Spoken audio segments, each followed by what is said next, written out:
I groggily reached over to silence my alarm clock, another day beginning. With a sigh, I dragged myself out of bed and stumbled into the bathroom, facing my tired reflection in the mirror. Rubbing my eyes and splashing water on my face, I tried to wash away any remnants of my morning chaos.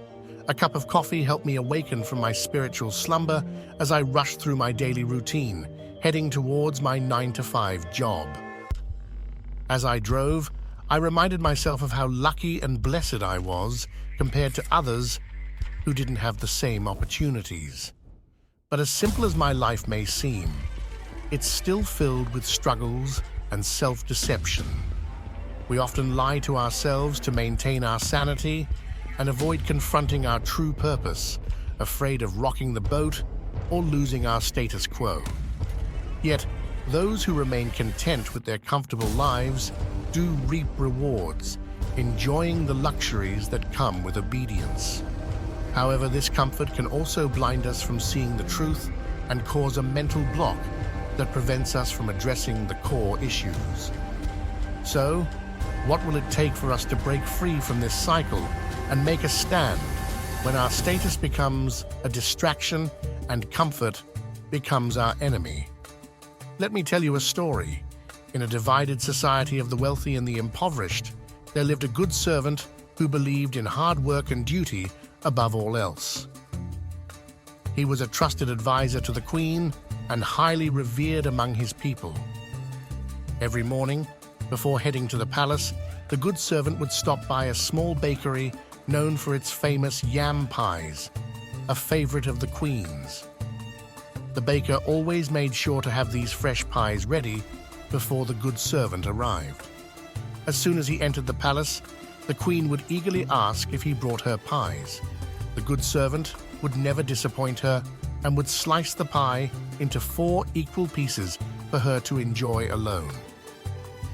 Despite throwing lavish parties with excessive amounts of food every night, much of it went to waste. The good servant saw this and boldly asked the queen if he could take some leftovers home to feed his family. The queen's suspicious gaze falls upon her most loyal servant. "I will grant you the privilege of taking only the necessary items, a handful of bones and some withered vegetables. It is the least I can do, but all other precious fruits and fresh meat must remain behind." The queen's judgment weighs heavily as the servant quickly scurries away, carrying only a small fraction of what he truly wanted. "Thank you, dear queen, for your benevolent generosity." The good servant had a mindset to always be grateful for what he had. In his mind, there was no need to gripe about what he couldn't have. His objective was a much bigger concern. When the good servant returned to his village, his goal was to feed his family, totaling more than 200 people, women, men, and children. You see, the good servant was respected in his community, not because of his status, but because his village was his family. He treated them as family. When the good servant got home, he would place the bones in a giant pot, boiling them down into a broth. He would cut up vegetables, gather rice and beans from the locals. Then the baker would come and provide whatever breads he could not sell. Some of the locals would bring eggs from their farms. And there, the good servant, his wife, and the baker would serve every single person a bowl of soup and a slice of bread. The good servant was curious because supplies were running so low. "Usually, we have a lot more to give," he said. The baker turned to the good servant. "Farmers have been run off their land. You didn't hear? There's a giant eating their livestock, tearing up their crops." The good servant was oblivious. "I heard of no such thing. Has anyone told the queen?" "Told her," sighed the baker. "We have protested through the streets. She turns a blind eye. Our small village doesn't produce nearly as much crops as the other lands she owns. Without the vast crops that we grow, I am unable to purchase or trade for flour, oats, or anything to make fresh breads. Soon, I will be forced to close down the bakery. Your queen is evil, and you have become Never mind. No, no, tell me, baker, said the good servant. What can I do to help? Do not lie to me about my faults. Do not sugarcoat my failures. Just be honest, so I may succeed to do more. Good servant, you are a good person, but I will give you some words of truth. Your duty has made you a fool of trickery. You serve your queen with great loyalty, and then she rewards you with illusions. Unfortunately, you are sitting at the table of the oppressor, being served luxuries of deceit in one hand, but too busy filling your belly with perks which distracted you from the other hand. The queen is a master magician. Your naivety has made you a victim. Unfortunately, you're standing on the backs of peasants and tucking your head under the queen's dress. And because of that, brother, this is what has blinded you. I do not say this to insult you or to hurt you. These are words of love. Your heart is in the right place, but your spirit has swayed from its destination. And because I am your friend and your family, it is my job to give you the truth and bring you back to the right destination. Thank you for your honesty, baker. Even though the truth may hurt, I respect and take your words to heart, said the good servant. I have written the queen a letter, and she's requested to see me, so we may talk about this matter more in depth. I will see you in the morning, said the baker, as he walked away. That night, the good servant couldn't sleep. He paced the hallway floors restlessly. His wife woke up concerned and asked what troubled him. I've been a fool, he admitted. I allowed the queen to feed me lies and illusions, and that's how she controlled my loyalty. I indulged her ambitions to earn her praise and favor. His wife looked at him worriedly. Without a word, she got up and made a pot of tea. Come to the kitchen table, she told him. She poured 2 cups, setting one beside him.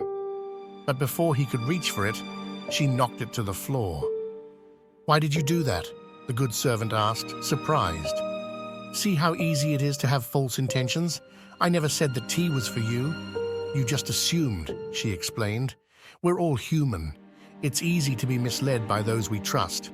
But don't let this change who you are. You only become a slave when you live for others' perceptions of you, because then you can never be free.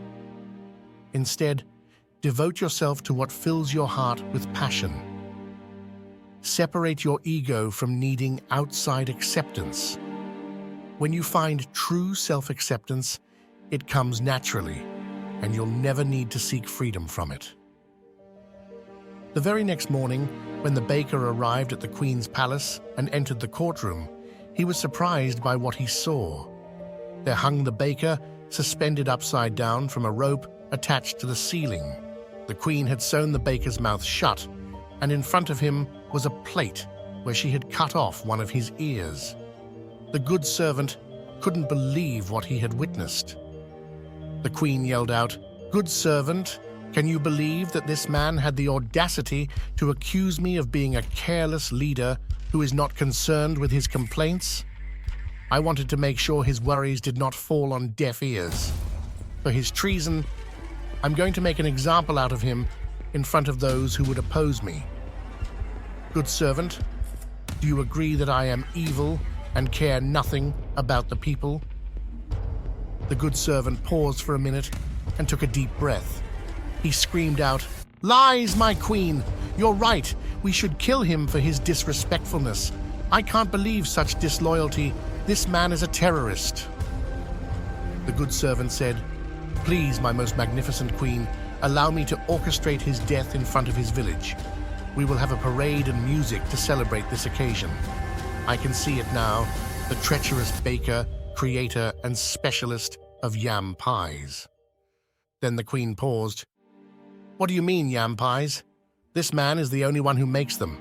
It's a specialty in our village. Everyone has a specialty, and in our village, yams are the fiber of our economy. Some people specialize in yam cookies, yam sandwiches, and my specialty is yam soup. Those yummy yam pies that I bring you so often, this is the very man who makes them?" The Queen asked, "Why would he say such despicable things about me?" The good servant thought for a minute. "My queen, I think I know why. This giant he speaks of, I've been researching all night, and I realized something. These giants contain an ability to persuade the weakest minds. It seems this giant has coerced the baker into betraying you. The queen had a deep thought, glaring with a stern, facial expression. Then the good servant turned to the baker, hanging upside down. Has the giant influenced you? Shake your head if yes. The baker began to shake his head with strong agreement. See, my queen, said the good servant, this giant is attempting to betray your kingdom. I have read books on this certain type of giant, and now I know how we can defeat him. We cannot let this giant weaken your kingdom. Once he has raided this village, he will move to the next and on to the next until you have nothing. All of a sudden, the queen jumped up and insisted that the good servant tell her what she should do. My queen, we shall load up the army and hunt down this giant, but before we go to war, I shall make them a bowl of my famous yam soup. This soup will give us energy, and we shall fight till sunup and sundown. Join us in this fight, my queen. When the giant sees a person of your great power, and once we defeat this giant, we will make a statue of you standing over the giant, and it shall immortalize your greatness. The queen agreed. As the sun began to dwindle in darkness, the soldiers, queen, and the good servant finished up their yam soup, ready for an intensive war against the giant. They carried the queen to a carriage, but unfortunately, she couldn't fit in it, so they had to cut the top. The horses were unable to pull her, so the soldiers decided to carry her instead. Once loaded up, they marched through the town all the way out to the countryside. There, they approached the giant, who was sleeping. The queen stood up and yelled, "Giant, I am the supreme ruler in this place, and I order you to leave!" The giant let out a yawn, stretched his arms high as if still half asleep, and muttered, "You are the queen. Go back to your palace.